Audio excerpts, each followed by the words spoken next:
Bubba Wallace may have derailed his own NASCAR season in just a matter of seconds, and the racing world is still debating the fallout. What happened during the Cookout 400 at Martinsville Speedway was far more than an ordinary crash. It was a defining moment that could reshape the course of his 2026 campaign. On lap 325, what should have been a routine restart at the legendary half-mile short track turned into one of the most talked-about controversies of the season.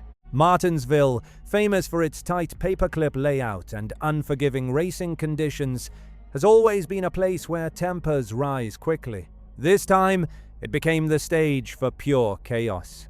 As the field restarted, Wallace lined up directly behind Carson Hocevar's No. 77 Chevrolet. Instead of settling in and racing through the corner, Wallace made aggressive contact with the rear of Hocevar's car more than once. The first bump didn't send Hocevar around, but with traffic compressing ahead, Wallace hit him again. That second contact turned Hocevar sideways in the middle of the pack. At Martinsville, there is no room to recover from a mistake like that. Within seconds, the field stacked up behind the spinning car, triggering a devastating chain reaction. A total of 12 cars were swept into the wreck, taking out nearly a quarter of the field in one violent moment.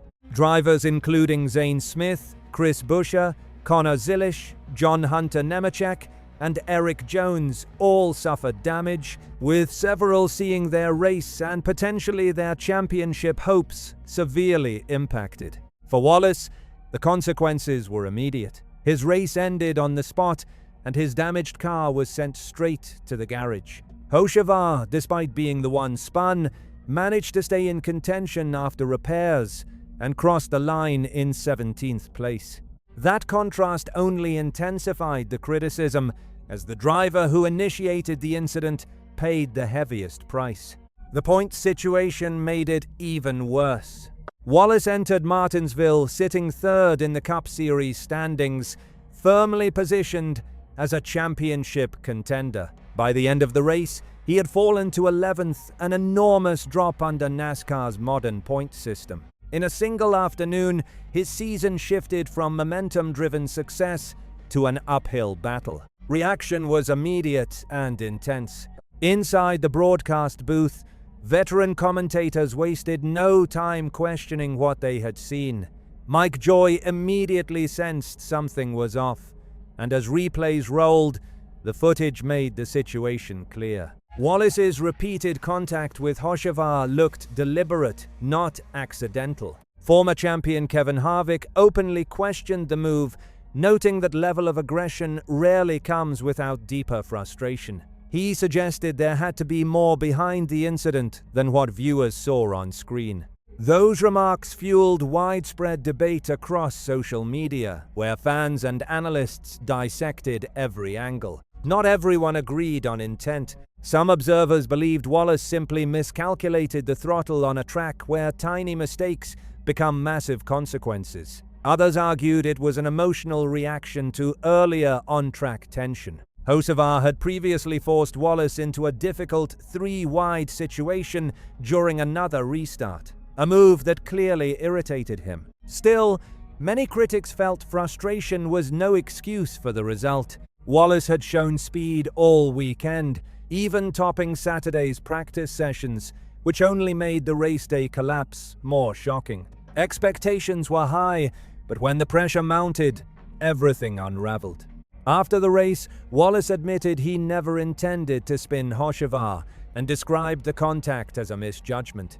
He expressed disappointment for his team and frustration over the disconnect between the car's strong practice pace and its race day struggles. Hocevar's response was notably calmer. Over team radio, he said he had been destroyed, but also apologized to his crew despite being the victim of the contact. That reaction stood in sharp contrast to the chaos surrounding the incident. For many fans, the crash reopened conversations about Wallace's racing history. This wasn't his first controversial moment. In 2022, he was suspended after intentionally spinning another driver, costing himself a playoff opportunity. In 2024, he was fined $50,000 for another reckless on-track altercation. Incidents like these tend to shape public perception, and for critics, Martinsville felt like another chapter in that pattern. At the same time, Hocevar's aggressive style remains a talking point of its own. The young driver has built a reputation for hard racing and fearless moves, earning both admiration and criticism throughout his career. His role in provoking tension added another layer to an already complicated story. Questions about NASCAR's response soon followed. Some fans called for penalties or official action, while others argued Martinsville is exactly the kind of track where drivers must settle things themselves. NASCAR is expected to review telemetry and in-car footage before determining whether any disciplinary measures are necessary. Now, the spotlight shifts to what comes next. With an off week ahead before the series heads to Bristol Motor Speedway, Wallace has no immediate opportunity to change the narrative. Instead, the story will linger, giving media, fans, and analysts plenty of time to examine every detail. What happened at Martinsville will be remembered as one of the defining moments of the early 2026 NASCAR season. A split-second decision with massive consequences. The biggest question remains: can Bubba Wallace recover from the damage done to his season, his standings, and perhaps his reputation?